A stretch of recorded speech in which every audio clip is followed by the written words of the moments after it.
नमस्कार, मैं चंद्र उपाध्याय आप सभी लोग का बहुत बहुत स्वागत है एवं अभिनंदन करता हूं आपके अपने यूट्यूब चैनल साइकोलॉजी वाले गुरुजी में। आज की क्लास में हम बीए सेकेंड ईयर चतुर्थ सेमेस्टर असामान्य मनोविज्ञान के अंतर्गत यूनिट 7 के जिस महत्वपूर्ण टॉपिक के बारे में बात करने वाले हैं वह है द्रव्य संबंध विकृतियाँ। और इसमें हम बात करेंगे द्रव्य दुरुपयोग क्या होता है और द्रव्य निर्भरता क्या होता है, इसके बारे में हम विस्तृत रूप से चर्चा करने वाले हैं। तो इसलिए आप लोग वीडियो को लास्ट तक देखिएगा। और इसी तरह से साइकोलॉजी से रिलेटेड बेहतरीन कंटेंट प्राप्त करने के लिए आप हमारे यूट्यूब चैनल साइकोलॉजी वाले गुरुजी को सब्सक्राइब भी कर दीजिएगा और बेल आइकन को प्रेस कर दीजिएगा। तो चलिए शुरू करते हैं और समझते हैं कि द्रव्य संबंध विकृतियाँ क्या है और द्रव्य दुरुपयोग क्या है और द्रव्य निर्भरता क्या है।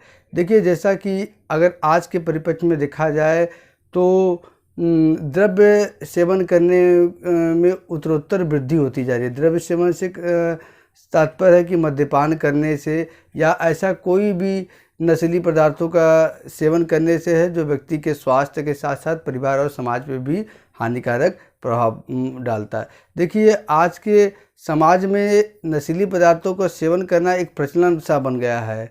जो व्यक्ति नशीली पदार्थों का सेवन नहीं करता है उसे पिछड़ा माने जाने लगा है। खासकर जो युवा पीढ़ी के बच्चे हैं वो इससे बहुत ज़्यादा ग्रस्त होते जा रहे हैं। ठीक है, आपने अक्सर देखा होगा कि गांव हो या शहर हो, उसमें क्या है शराब की दुकानें और भांग की दुकानें क्या है सजी रहती हैं और उनमें भीड़ भी बहुत ज़्यादा रहती है। इतना ही नहीं, अन्य भी जो है खतरनाक जो द्रव्य है, खतरनाक जो नशीली पदार्थ हैं वो भी उसका भी सेवन व्यक्ति करता है। जैसे मैरिजुआना हो गया, निकोटीन हो गया, अफीम हो गया, चरस हो गया इत्यादि।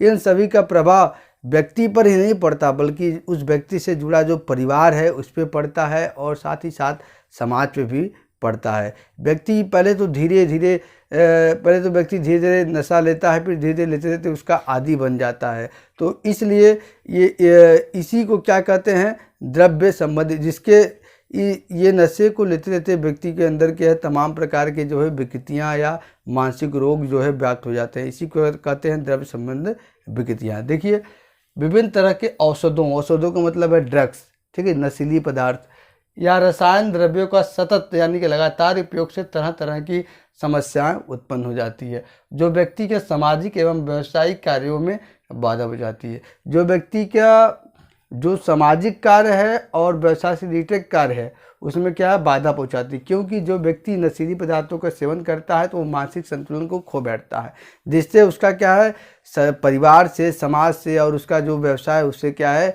उस समायोजन क्या है भंग हो जाता है। ठीक है, जिससे तमाम तरह की मानसिक विकृतियाँ या द्रव्य संबंध विकृतियाँ व्यक्ति के अंदर होने लगती है। ठीक, आगे देखिए, उसे समानता द्रव्य संबंध विकृति कहा जाता है। इसी को जो व्यक्ति को द्रव्य ग्रहण करने से, नशीली पदार्थों के ग्रहण करने से जो भी मानसिक रोग होते हैं, मानसिक विकृतियाँ होती है, उसी को कहा जाता है द्रव्य संबंध विकृति। DSM-5 में द्रव्य संबंध विकृति का वर्णन करने के लिए 2 महत्वपूर्ण पदों का उपयोग किया गया है। कौन कौन से? द्रव्य दुरुपयोग, सब्सटेंस एब्यूज, जिसको द्रव्य सेवन या द्रव्य व्यसन या द्रव्य दुर्व्यसन भी कहा जाता है, और दूसरा है द्रव्य निर्भरता, सब्सटेंस डिपेंडेंसी। देखिए, द्रव्य दुरुपयोग क्या है इसको समझते हैं। जब हम नशीली पदार्थों का बार बार सेवन करते हैं, अधिक सेवन करते हैं, तो उसी को द्रव्य दुरुपयोग कहा जाता है। देखिए, द्रव्य दुरुपयोग का आशय द्रव्य की उस सीमा तक या उतना उपयोग करने से जो व्यक्ति के स्वास्थ्य एवं व्यावसायिक एवं सामाजिक संवर्धन में व्यवधान करता है। यानी कि द्रव्य दुरुपयोग का मतलब यह होता है, द्रव्य दुर्व्यसन का मतलब यह होता है कि आप नशीली पदार्थों का उतना सेवन करते हैं कि आपके नहीं पर्सनल लाइफ में बल्कि कि आपके सामाजिक जीवन में और क्या है आपके व्यावसायिक जीवन में ये क्या है व्यवधान पैदा करता है। आपके संबंध उससे क्या है बिगड़ जाते हैं। ये कार्सन महोदय का कथन है। आगे हम देखते हैं DSM-5 के अनुसार किसी व्यक्ति को द्रव्य व्यसनी तब कहा जाएगा जब उसमें अग्रलिखित में से कम 3 लक्षण 1 वर्ष के भीतर अवश्य पाए गए। मतलब DSM-5 ये कहता है किसी व्यक्ति को द्रव्य दुरुपयोग करने वाला या द्रव्य व्यसनी तभी कहा जाएगा जब नीचे जो लक्षण दिया गया है उसमें से 3 लक्षण पाए जाएंगे 1 वर्ष के भीतर। वो लक्षण कौन है? देखिए, सबसे पहला है महत्वपूर्ण जवाबदेही को पूरा करने में सफल होना। मतलब जो महत्वपूर्ण भूमिका होता है उसका परिवार में, समाज के साथ, अपने व्यवसाय के साथ, उसमें क्या है वो असफल हो जाता है, अच्छे से उसको निभा नहीं पाता है। जैसे व्यक्ति का अपने कार्य से अनुपस्थित रहना, बार बार व्यक्ति क्या है अपने कार्य में वो एब्सेंटी करता है, और अपने बच्चों की उपेक्षा करना, अपने बच्चों पे कतई ध्यान न देना, पहला लक्षण। दूसरा, द्रव्य को ग्रहण करके भी वो कार्य करें जो उसके लिए खतरनाक हो, यानी कि नशीली पदार्थों को सेवन करके भी व्यक्ति वो कार्य करता है जो उसके लिए खतरनाक हो।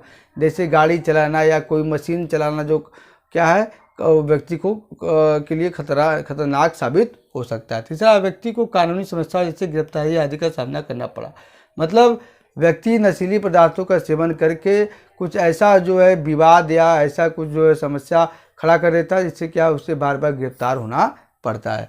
चौथा है, व्यक्ति सतत यानी लगातार सामाजिक एवं अंतर व्यक्ति समस्याएं जैसे पति या पत्नी से झगड़ना, परिवार के अन्य सदस्यों के साथ झगड़ना आदि व्यवहार करता है। यानी कि व्यक्ति सतत सामाजिक या अंतर व्यक्ति समस्या है, यानी कि जो व्यक्ति है, जो द्रव्य व्यसनी है, जो नशीली पदार्थ सेवन करने वाला व्यक्ति है, वो समाज के साथ या परिवार के साथ, ठीक है, परिवार के सदस्यों के साथ क्या झगड़ा करता हो, पति पत्नी जो पति है पत्नी के साथ झगड़ा करता हो, तो ये क्या है उसे द्रव्य व्यसनी या द्रव्य दुर्व्यसनी कहा जा सकता है। ठीक है, इसमें से 3 लक्षण उसके अंदर अगर पाए जाते हैं 1 साल के भीतर तो उसे द्रव्य दुरुपयोग करने वाला व्यक्ति माना जाता है। आगे देखते हैं द्रव्य निर्भरता, दूसरा टॉपिक है।